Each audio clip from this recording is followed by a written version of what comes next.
தொடர்ந்து பேசலாம். இணைப்பிலே இருங்கள். சென்னை எழும்பூரில் போராட்டம் நடைபெற்று வருகிறது. திருநாவுக்கரசு மற்றும் கி வீரமணி மற்றும் ஐயாக்கண்ணு ஆகியோர் இந்த போராட்டத்தில் பங்கேற்று இருக்கிறார்கள். அது பற்றிய விவரங்களை நமது செய்தியாளர் ரமேஷிடம் கேட்கலாம்.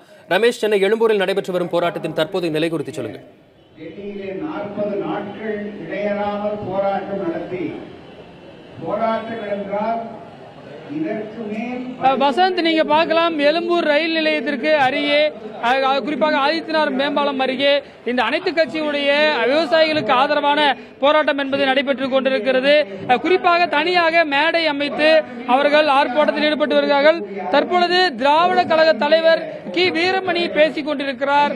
ஏற்கனவே அவர் பேட்டி அளிக்கும் பொழுது ஆளுங்கட்சிக்கு குடிநீர் பிரச்சனை, தண்ணீர் பிரச்சனை எல்லாம் விட உள்கட்சி பிரச்சனை தான் பெரிதான அளவு இருக்கிறது என்று நமக்கு பேட்டி அளித்திருந்தார். தற்பொழுது அவர் பேசிக் கொண்டிருக்கிறார். இது இந்த ஆர்ப்பாட்டம் ஒரு தொடக்கம் என்றும் அவர் ஏற்கனவே நம்மிடம் தெரிவித்திருந்தார். குறிப்பாக ஐயாக்கண்ணு, டெல்லியில் 40 நாட்களுக்கு மேலாக போராட்டம் நடத்தி வந்த ஐயாக்கண்ணு தலைமையிலான குழுவினர் இங்கு வந்திருக்கிறார்கள். பார்க்கலாம், அவர்கள் சட்டை அணியாமல் இந்த போராட்டத்தில் கலந்து கொண்டிருக்கக்கூடிய காட்சிகளை நம்முடைய ஒளிப்பதிவாளர் சதீஷ் உங்களுக்கு காட்சிப்படுத்திக் கொண்டிருக்கிறார்.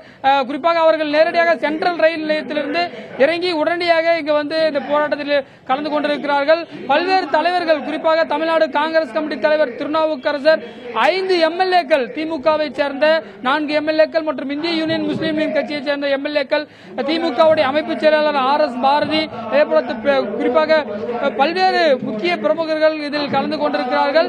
பல்வேறு கோரிக்கைகளை அவர்கள் வலியுறுத்தி வண்ணம் இருக்கிறார்கள். குறிப்பாக நீங்க மற்றொரு புறம் பார்க்கலாம், வாகனங்கள் செல்லக்கூடிய காட்சிகளையும் பார்க்கலாம். குறிப்பாக எழும்பூருக்கு அந்த பாந்தியன் சாலை வழியாக வாகனங்கள் குறைந்த அளவில் இயக்கப்படக்கூடிய காட்சிகளையும் பார்க்க முடிகிறது. இங்க பெரும்பாலான கடைகள், எழும்பூர் ஒட்டிய கடைகள் பெரும்பாலான கடைகள் மூடப்பட்டிருக்கக்கூடிய காட்சிகளையும் பார்க்கலாம். காவல்துறை பாதுகாப்பு என்பது போடப்பட்டிருக்கிறது. ஒரு சில வாகனங்கள் தான் செல்லக்கூடிய காட்சிகளையும் நம்மால் இங்கிருந்து பார்க்க முடிகிறது. வசந்த், நிச்சயமாக பனகல் மாளிகையில் விடுதலை சிறுத்தைகள் கட்சி, இடதுசாரிகள் கட்சி ஆகியோர் சாலை மறியலில் ஈடுபட இருக்கிறார்கள். அந்த காட்சியை ஒருபுறம் நாம் பார்த்துக் கொண்டிருக்கிறோம். மற்றொரு புறம் எழும்பூரில் தற்போது ஆர்ப்பாட்டம் நடைபெற்றுக் கொண்டிருக்கிறது. திராவிடர் கழக இயக்க தலைவர் கி வீரமணி, விவசாயிகள் சங்க தலைவர் ஐயாக்கண்ணு, காங்கிரஸ் தலைவர் திருநாவுக்கரசர் ஆகியோர் அந்த ஆர்ப்பாட்டத்தில் பங்கேற்றிருக்கிறார்கள். ரமேஷ், தற்போது திராவிடர் கழக தலைவர் கி வீரமணி பேசி வரும் காட்சிகளை நம்ம நேரலையில பார்த்துட்டு இருக்கோம். அவர் என்ன சொல்றாரு, எந்த மாதிரியான கருத்துக்களை முன் வச்சு அவர் ஆர்ப்பாட்டத்தில் ஈடுபட்டிருக்கிறவங்க கிட்ட பேசிட்டு இருக்காரு?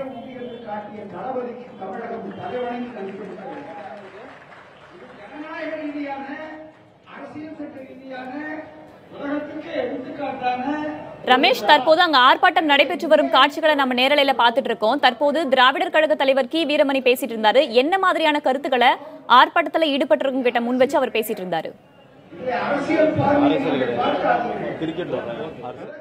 ஹலோ சார், பாத்துட்டேன். ரமேஷ், நீங்க இணைப்பில தொடர்ந்து பேசலாம். விவசாயிகளுக்கு ஆதரவாக தமிழகம் முழுவதும் முழு அடைப்பு போராட்டம் நடைபெற்று வருகிறது. பனகல் மாளிகை அருகே விடுதலை சிறுத்தைகள் கட்சி, இடதுசாரிகள் ஆகியோர் சாலை மறியலில் ஈடுபட்டு இருக்கிறார்கள். மற்றொரு புறம் எழும்பூரில் திராவிடர் கழக தலைவர் கி வீரமணி, காங்கிரஸ் தலைவர் திருநாவுக்கரசர் ஆகியோர் ஆர்ப்பாட்டத்தில் ஈடுபட்டு வருகிறார்கள். இந்த இரண்டு